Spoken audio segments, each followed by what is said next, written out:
To many people, Bruce Lee represents the absolute peak in human physical performance and athleticism.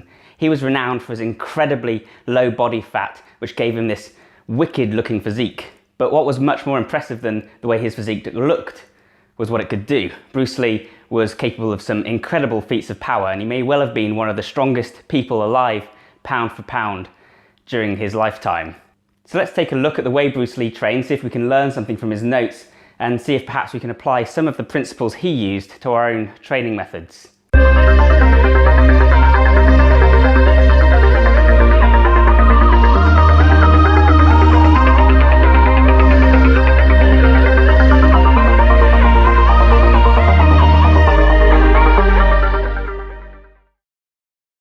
The first thing that makes Bruce Lee unique among his contemporaries was the fact that he trained with weights at all. At the time, most martial artists believed that if they trained with weights, it would make their muscles big and bulky and slow, and this would make them less effective as fighters. Bruce Lee did the research, however, and he knew that he could use martial arts training in combination with bodybuilding and powerlifting type techniques in order to develop more explosive power through that fast twitch muscle fiber and that mind-muscle connection. And that's what his training was all about. He wasn't really interested in building size, he was much more interested in building pure power. And so he used some quite unique training methods that are slightly different from what you might be familiar with as a bodybuilder perhaps, or just as a regular gym rat, but allowed him to build this kind of insane strength without packing on that much extra size. Bruce Lee only weighed about 135 pounds, so he was quite a small guy, but the stuff he could do with that, such as the two-finger push-up, such as apparently holding barbells out at arm's length for long periods of time, weighing 40 kilograms, they demonstrate that he had an awful lot of power behind him. The first thing that really sets Bruce Lee apart is his philosophy and the emphasis he put on philosophy in his training. I've written recently about the importance of a training philosophy, and Bruce Lee epitomizes this idea. Bruce Lee didn't just train because he wanted to look good, Bruce Lee trained because he wanted to be a better fighter. And beyond that, he believed that martial arts were the perfect way to express yourself. He wanted to have the ability to be in full, complete control of his body so that when he wanted to do something, it was right there, so that he could be completely in sync with his emotions. He used to say when he wants to punch, you better believe he's going to punch you. So he had to develop that speed and that power. And this was the driving force behind what he did. This is why he was so committed to training. It's why he truly believed in it. And that's why he was willing to put in so much work. He wasn't training for a goal, he was training for the love of training. He was like a real life Goku or something, always coming up with new ways to push the envelope. And that's the other thing about Bruce Lee. He didn't just settle for following a training program, hiring a personal trainer as you or I might. Instead, he was constantly experimenting with brand new techniques and pushing the envelope. Just as he developed Jeet Kune Do, believing that he should do away with the classical mess of martial arts, he also didn't just follow conventional bodybuilding wisdom. He did the research, he looked into the studies, and he tested on himself. In that way, he's very much like one of the earliest biohackers. He was constantly experimenting with new ways to not just gain incremental increases in strength, but to push the envelope and to actually exponentially unlock entirely different kinds of power. And you're going to see some of the ways he did that in a second.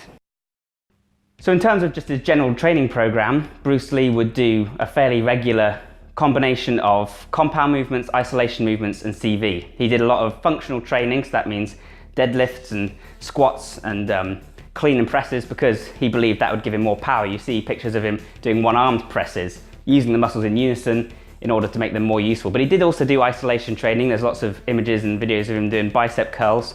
And I heard somewhere, someone said, if you think bicep curls aren't functional, then you've obviously never wrestled. And clearly Bruce Lee agreed with that idea.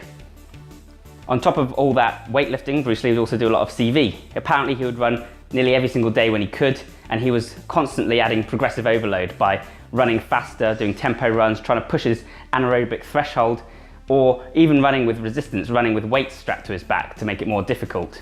On top of this, he also did early interval training, which wasn't really a thing at the time. He did this in the same way that you might structure a boxing round, so he'd do 2 minutes of intense training and then 1 minute rest, which would be the rest between rounds, and then he'd go again.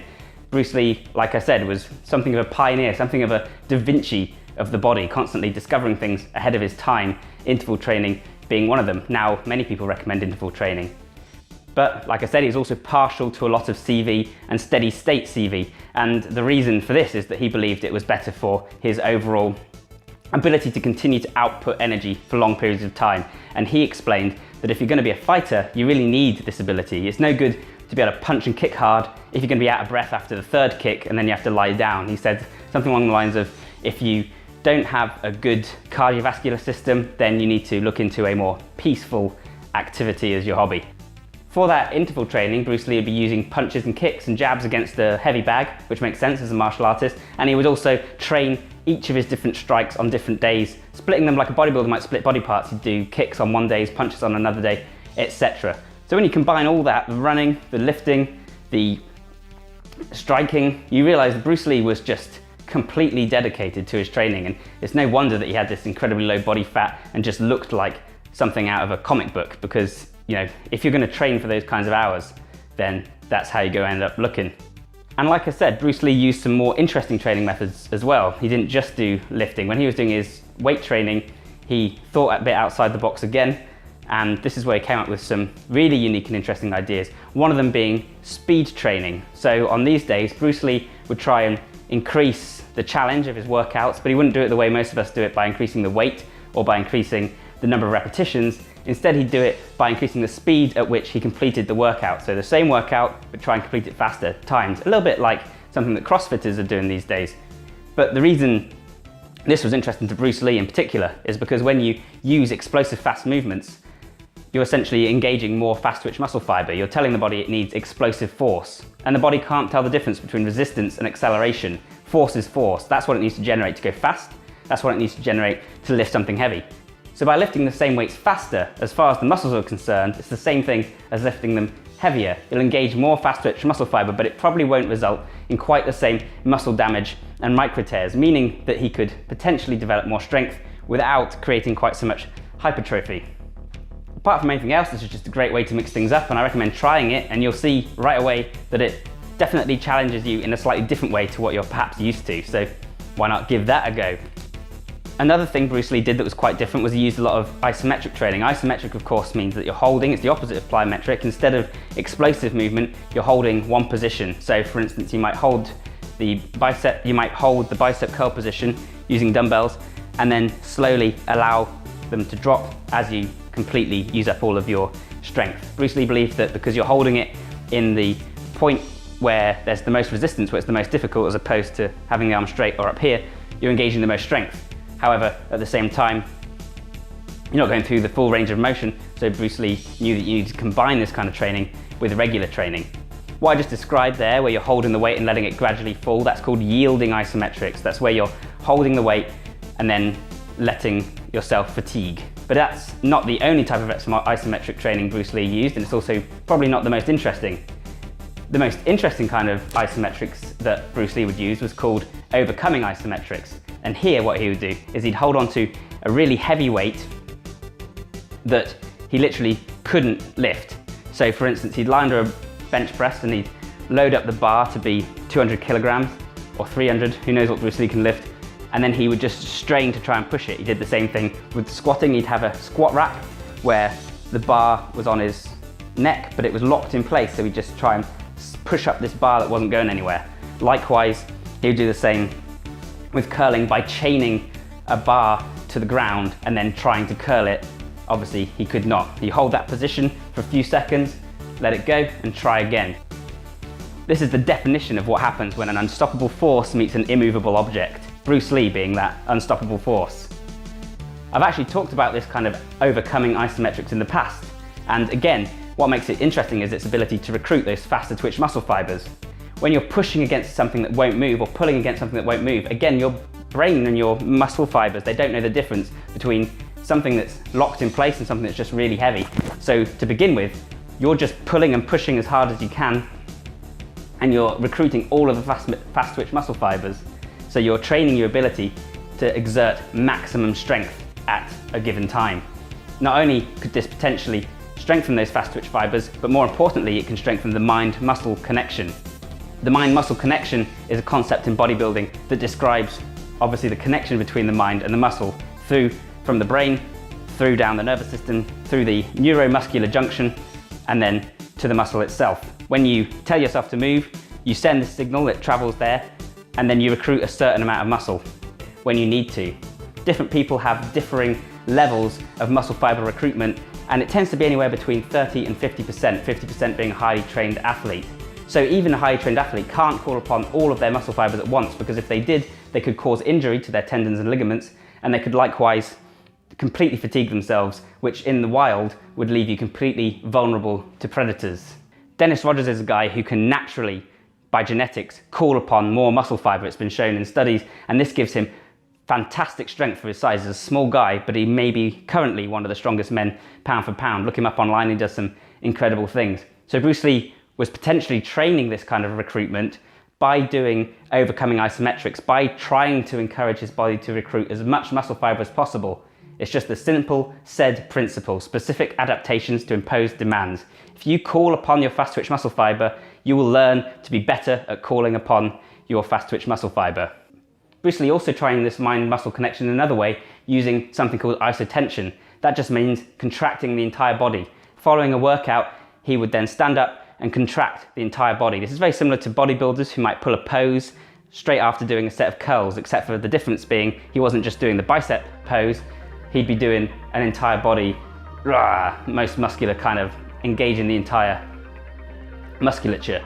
By doing this, he again made sure that he was constantly thinking about the role of all of his muscles in any movement. And if you try doing something like a press up or a pull up and you tense your entire body, you'll find it makes you much more rigid, and this actually makes you better at performing those movements. This might be how Bruce Lee was able to do his incredible two-finger push-up.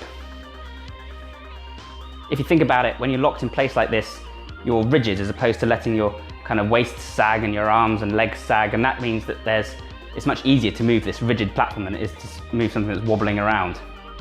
At the same time, Bruce Lee would tense all his muscles during the workout, so whilst doing the curls, he'd be tensing the rest of his body. He believed that control came from tension.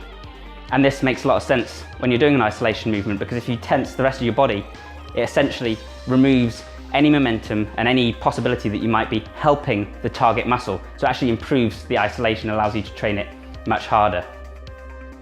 On top of all this, Bruce Lee also was a firm believer in training abs and in training forearms. He trained his forearms and his grip every single day, and he trained his abs every single day. He believed that the forearms and the grip were one of the keys to strength, and this is something that he shared with classic bodybuilders. He trained his forearms because he knew that strength in your hands gives you strength throughout your entire body. If you've got a firmer grip on something, you can lift more, and of course in martial arts it's very important. And yes, he trained his core every single day as well, because that's where you generate all your power in a martial arts strike. If you're punching someone, that punch doesn't just come from your arm and your shoulder, it comes from your entire waist, the torque that you can generate, your obliques, your legs, you're pushing through the ground, like so. So it's crucial to build the core, and the core is also what's involved in everything else. We were talking about tensing the whole body so that you could do two-finger push-ups more easily, and again, that comes from having a strong, sturdy core. So Bruce Lee would train his core every single day, and of course he was very famous for that exercise called the dragon flag, where he would lie with his upper shoulders touching the bench but not the rest of his body, and he would lower his legs and raise them again. He was one for quite dynamic and impressive looking exercises. So there you go, I hope you found this interesting and useful. That's how Bruce Lee trained. As you can see, he took a very different approach to most people, and he really was something of an innovator or a pioneer when it came to exercising. He was ahead of his time with many of the concepts he used, but a lot of them still aren't in wide use today. So try incorporating some of these ideas into your training if you're interested in performance over looks, if you're interested in learning to use your muscle as well as just show it. So thanks very much for watching, guys. If you have liked this video, please consider liking, sharing and subscribing. I hope it's been useful. I might be returning to the subject of Bruce Lee in future because there's a lot more we haven't touched on. I might go into his philosophy in a bit more depth, for instance. Let me know in the comments if that's something you'd like to see. And of course, I'll be having many more videos coming soon on topics ranging from fitness to strength, to running, to brain training, to productivity, to working online, all the usual stuff. So stay tuned, and bye for now.